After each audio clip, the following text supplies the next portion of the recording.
Inspiré des Tata Massa Mandeng, le Bourba Djolof Albouri Ndiaye a commencé la construction d'une forteresse appelée Tata en 1875 pour protéger son empire des attaques extérieures. Khalifa Ababakar Ndiaye, descendant de Albouri Ndiaye, est conservateur du musée de l'histoire du Djolof.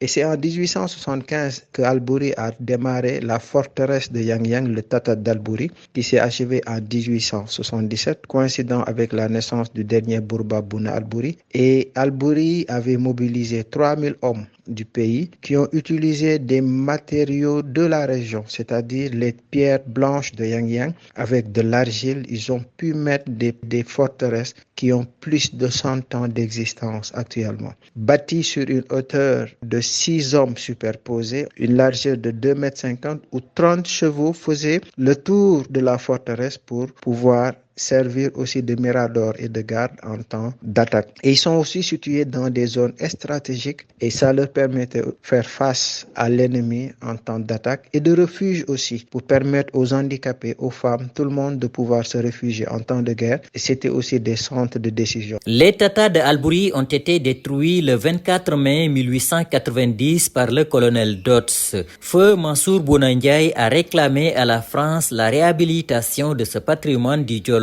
C'est le président Abdoulaye Wade qui avait fait quelques efforts dans ce sens, selon Khalifa Ababakar Ndiaye. Le premier conservateur avait même demandé à la France la réhabilitation du Tata qui a été détruit par le colonel Dodds. Le Tata d'Albouri a été réhabilité grâce au premier conservateur Mansour Bouna Ndiaye par le président Abdoulaye Wade, qui l'a élevé à hauteur de 1 mètre. Il y a beaucoup d'associations qui ont fait des efforts pour faire un plaidoyer pour la réhabilitation de ces Tatas. Nous lançons un appel aux autorités locales qui doivent aussi faire des efforts pour la valorisation de ces sites. Les vestiges de l'empire du Djolof, une fois valorisés, pourraient davantage attirer des touristes. Promouvoir et même pour le développement du tourisme historique et culturel et pour le développement classé patrimoine historique, le Tata d'Albouri de Yang Yang, la mosquée du Tata, le cimetière royal, la stèle de la bataille de Guilé, le poste de commandement, le palais du dernier Bourba Bouna Albouri, actuel musée de l'histoire du Djolof, doivent être valorisés. Actuellement, les élèves, les touristes viennent et cela peut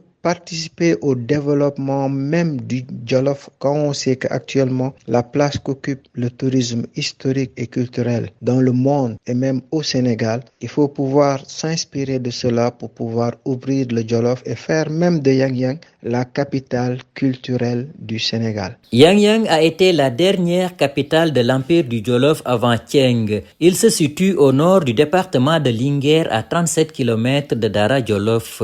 RTS Linguère, Wali Gueye.